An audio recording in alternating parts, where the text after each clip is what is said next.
Now, and Leanne in conversation with Advocate Paul Hoffman about these latest developments concerning the Public Protector. Leanne. All right, Sakina, thanks very, very much. Let's move straight into it now. Accountability Now, as you heard in the news, a Cape Town-based civil society organisation has laid a criminal complaint with police against Public Protector Busisiwe Mkhwebane.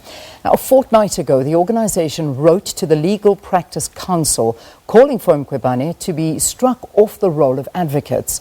It followed a damning Constitutional Court judgment against her in which the Constitutional Court said she had been dishonest and had acted in bad faith.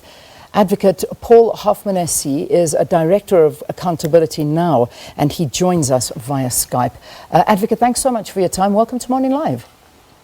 Good morning, Leanne, and good morning to the viewers who are awake at this early hour. More than we know, that I can promise you. Let's move into the issue now. The Public Protector's matter has become complicated with a lot of back and forth, both in the media and in the courts. Let's talk about what the charges are in this particular case. The charges in the case that was opened at the Ocean View police station yesterday relate to the judgment that the Constitutional Court delivered on Monday before last. Those words that you gave in your intro really encapsulate the essence of two possible criminal charges. The one is perjury, where you intentionally put a falsehood into an affidavit. So you swear a false oath. The other is defeating the ends of justice, where the courts have said that the intentional concealment of the truth is a way of trying to defeat the ends of justice, and that also is a criminal offence. It's obviously up to the prosecuting authority to decide whether to go both for one or the other, and the matter is now in the hands of the police. It ought to be in the hands of the National Prosecuting Authority before the week is out, because the police investigation is very simple. They need to get hold of the original affidavit and judgment, give both to the prosecution relevant official in order to draft a charge sheet. So looking back to last month, in July, your organisation approached the Legal Practice Council calling for the removal of the Public Protector. What did the council have to say about this? The procedures at the council are such that at this stage, a disciplinary committee of the Legal Practice Council of the Northern Provinces has the matter before it, and I would have hoped that the Public Protector would have seen that she is up the creek without the paddle. At the moment, there are 5 different problems that she is facing. There's an inquiry that starts on the 3rd of next month in Parliament as to whether she should be removed as Public Protector. She's already under investigation by the Legal Practice Council as to her fitness to be an advocate. She stands the chance, while Parliament is mulling the matter, of being being placed under suspension by the Deputy President pending the finalisation of the parliamentary inquiry. That's quite an important suspension because it could last for a long time if she does what she's threatened to do with Parliament and litigate about whether Parliament is entitled to go after her without first making rule in terms of which they go after. Others have said that natural justice can be applied to the process of inquiry into her fitness for office as protector, but there could be a dispute about that, and she could be under suspension for a long time, which is not in the public interest. Yeah. That is why we now ratcheted up the pressure on her, adding 2 further spikes to the pitchfork on which she finds herself. One is the criminal charges that were laid yesterday. The other is, now listen for this one, a complaint to the Office of the Public Protector that the Public Protector himself is guilty of maladministration of the office, that she's spending too much of the budget on litigation and not enough on looking after the protection of the public, which is what she ought to be about. Sure. Between those five, she's got a lot to think about. I hope she thinks about it carefully, because if she does, she will resign rather than fight the fight. We know that this issue, as you mentioned, is before Parliament. I know that this was, I think it was the DA that brought this one, John Steenhuisen. It's been moved out to September. But why did you decide to go the legal route? We've decided. Look, we've been in conflict with the Public Protector since January 2017, and we've tried to be nice for a very long time. We started with a very simple letter to the Justice Portfolio Committee in Parliament, which is her oversight body, because it appeared that she had lied to us in relation to the existence or non-existence of a preliminary report, which your colleagues in the media were asking us to give them and about which we knew nothing. She told us there was no preliminary report, and on the same day we were given a copy of it via the media. So they couldn't both be right. We saw her signature on it, and we asked her what she was doing, and she said she can't investigate herself. Go to Parliament. So we did. We've had absolutely nothing back from Parliament, either the 5th Parliament or our new 6th Parliament on it. We know that John Steenhuisen, as you mentioned, has been given the runaround because there is no appetite in politics to go after the Public Protector. She has politicized her office, and she is, whether she likes it or not, is seen as a tool of the Zuma faction in the ANC, which is making life miserable for inter alia Prime Minister and the President himself. Yeah. So we're tired of it. That's why we've got the criminal charge. So let's look at what you have mentioned. Now, there are, of course, a lot of views around this, but do you agree with the view that this has really become a very divisive issue, and it's reduced to two sides that are basically warring against each other? Those that are sympathizing with the president and those that are sympathizing with the Public Protector. And at the end of the day, how does the country wade through two separate facts and conspiracies that are being laid out to us? Yes, I'm afraid the facts are what get lost in the wash when politics take over. There's plenty of political posturing. The Twitter sphere has gone berserk about this issue. The Public Protector herself puts YouTube videos out that accorded an hour and a half long interview to one of your colleagues in radio.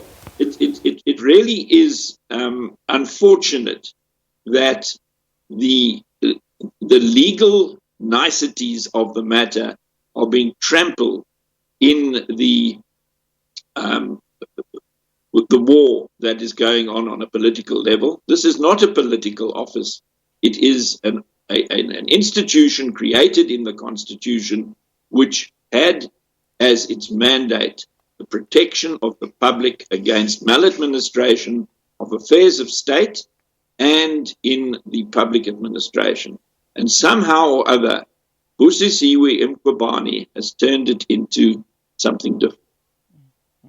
I mean, there's obviously, we keep talking to the political sensitivity about this, but from obviously the legal perspective, this would be an issue that would hopefully be ruled out of it, that being the political sensitivity.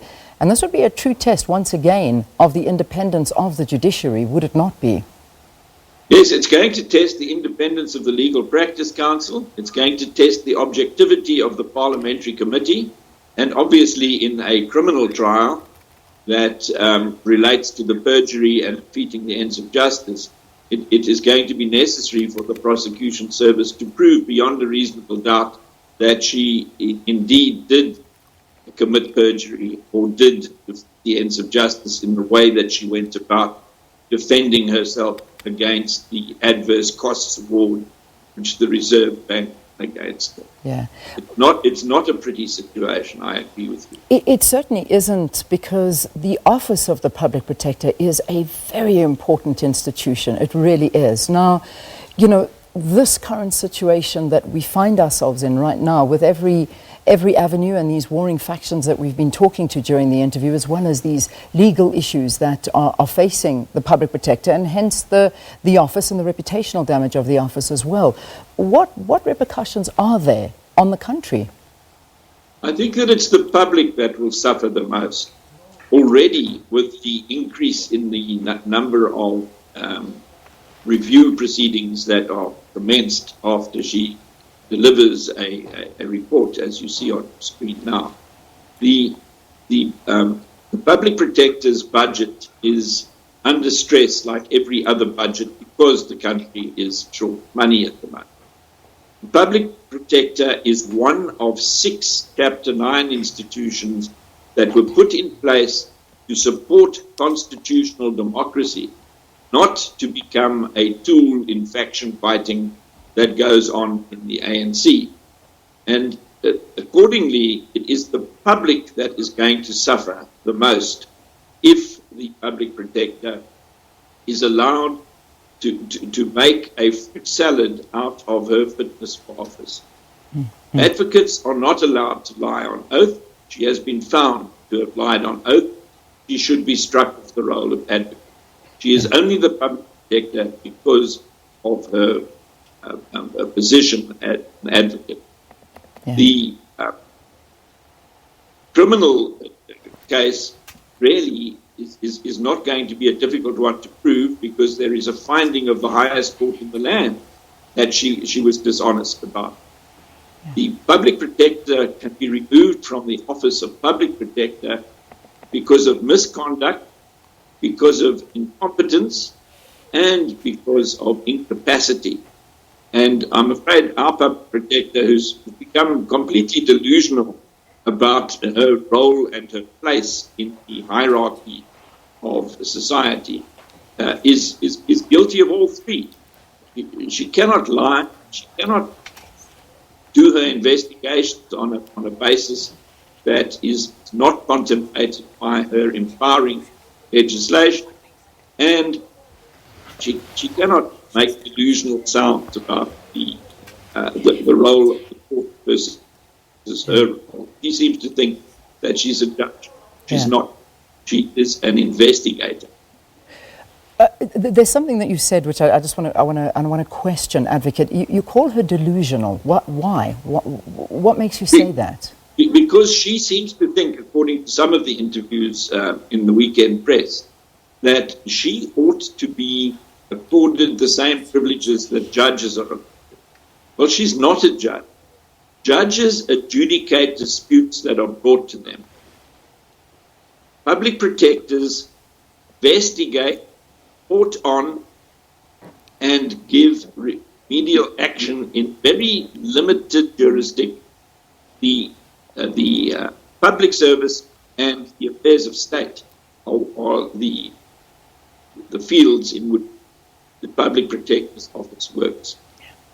They ought to give beforehand the preliminary report to those implicated, so that people who are implicated have an opportunity of commenting on the preliminary report, explaining why the preliminary report is not accurate or why the remedial action should be taken.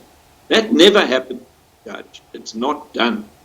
When a judge's case judgment gets taken on appeal, the judge does not descend into the public arena, resort to Twitter, put out YouTube videos, and go on radio to defend himself.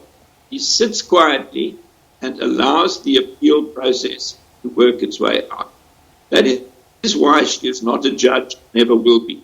She would not last for 5 seconds in an interview by the Judicial Service Division which is a task for the select judge. Yeah. Advocate, I know I've got to let you go because you have another interview, but I think it's important because a lot of the things that you're saying have been somewhat of a personal attack on the Public Protector.